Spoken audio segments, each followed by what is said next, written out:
Hi, my name is John Slaughter with the Editor Extensions team, and today I wanted to go over our human-in-the-loop approval process for tool calling with an agentic chat, specifically going over MCP and setting up an MCP server connection and making some calls. So let's get started. So I have open here the GitLab VS Code extension. And we're going to open up Agentic Chat, and we're going to ask it a question that we know it doesn't really know the answer to today. So something simple like, who am I? And it's going to, look to see if it can find an answer. And it's probably going to tell me that it doesn't know who I am. But it knows what I'm working on because we send that in our system prompt. So it goes, I don't have access to the information about who you are specifically. I can see that you're working on, the GitLab VS Code extension project, so on and so forth. Great. So let's set up an MCP server that can tell us who we are. And we'll do that right now. So to set up an MCP server that can be picked up by our current implementation, we look for an mcp.json file, and we look for it at a very specific location. So I'm going to open that up, and that is at our home directory, .gitlab /duo/mcp.json. And if I open that up, we'll see it'd be a blank JSON file if you haven't created one already, but it'll have a single key that you'll want MCP servers. This is a name value pair of the various MCP servers. I'm going to go ahead and copy in an example MCP server that we will use today from the other screen. And we'll walk through just the structure very, very briefly. Now, this is the exact same structure that MCP clients like Claude Desktop use. And so it's a very standard structure for defining MCP servers locally.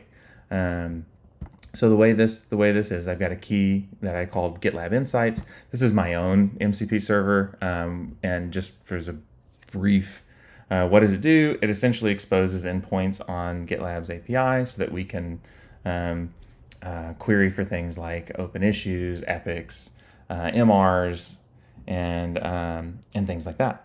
Cool. So I have a command for starting. I'm going to run the node package executor command. I'm going to have certain args to say, hey, automatically approve everything. I have a certain registry that I'm going to pull this from, and this is the actual package that we want to grab. Okay. There's two environment variables that are required by this particular MCP server. Well, the one that's actually required is the GitLab token, which I'll add off screen. But this one, this path is necessary because we're all using Meese today. So, and Meese actually shims a whole bunch of things inside of your shell, and the environment that we're actually running this in doesn't have that Meese shimming happening. So, you actually have to point to where is node or npx, because that's my command. Where is npx found? Cool. So once I have that, I'm going to go ahead and pull these over, and I'm going to add my GitLab token.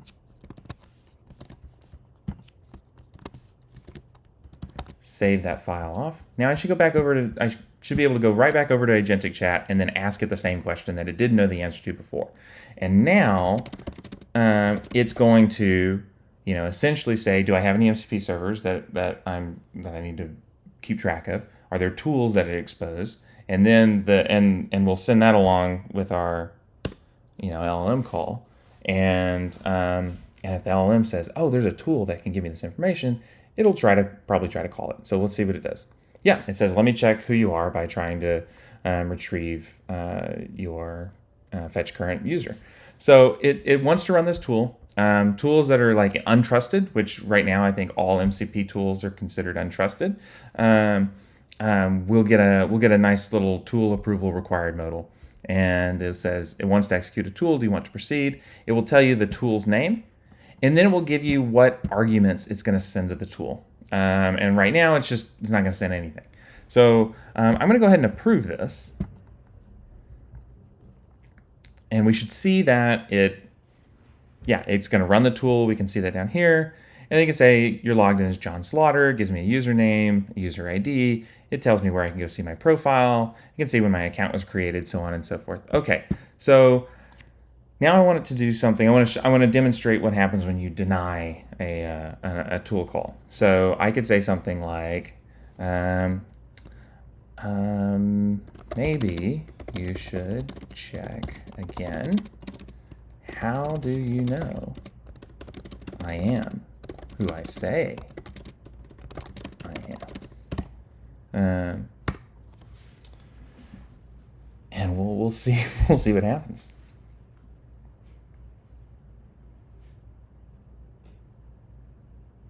Oh no, it's giving me an explanation.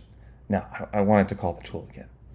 Okay, I wasn't straightforward enough. Let's say call the tool again. We'll just be very explicit.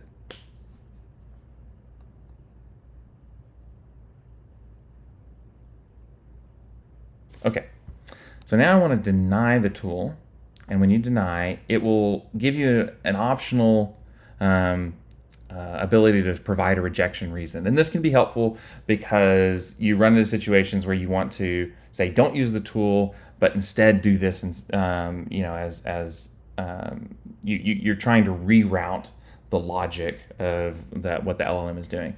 Now, in our case, we're going to say something kind of silly, like who am, and this, and I'm going to say I am Steve, and submit this rejection.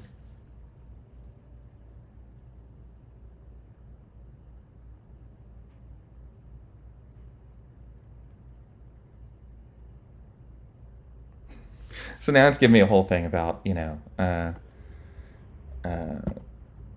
identity theft is no joke. So all right, we're gonna call it now with something slightly more interesting, like give me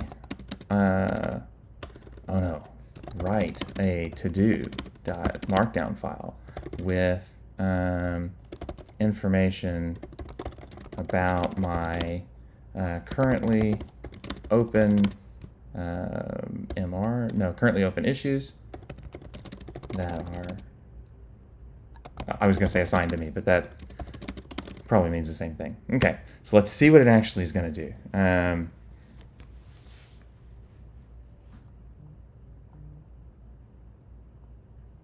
Okay, it's going to fetch the issues. It wants to call something. So we're demonstrating that it wants to call a tool, and these are the arguments that it wants to pass to it. So we have like the GitLab insights GL fetch issues. The scope is assigned to me, state is opened, and it has a project ID. I think that project ID is being pulled from here, which is interesting. Well, I didn't necessarily ask for that. Okay, now we're going to just grab all issues outside of this. So, sounds good.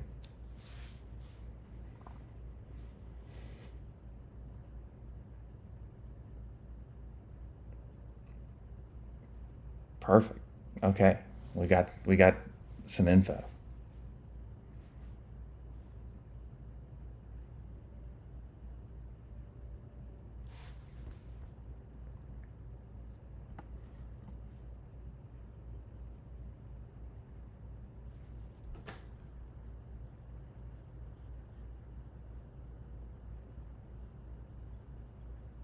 And it should go create a little to-do. So I don't know what. There we go. Hey, it created a file. Excellent. Now let's go look at that file. Yeah. Okay. Cool. We got a nice little markdown file with some information that it pulled from the MCP server.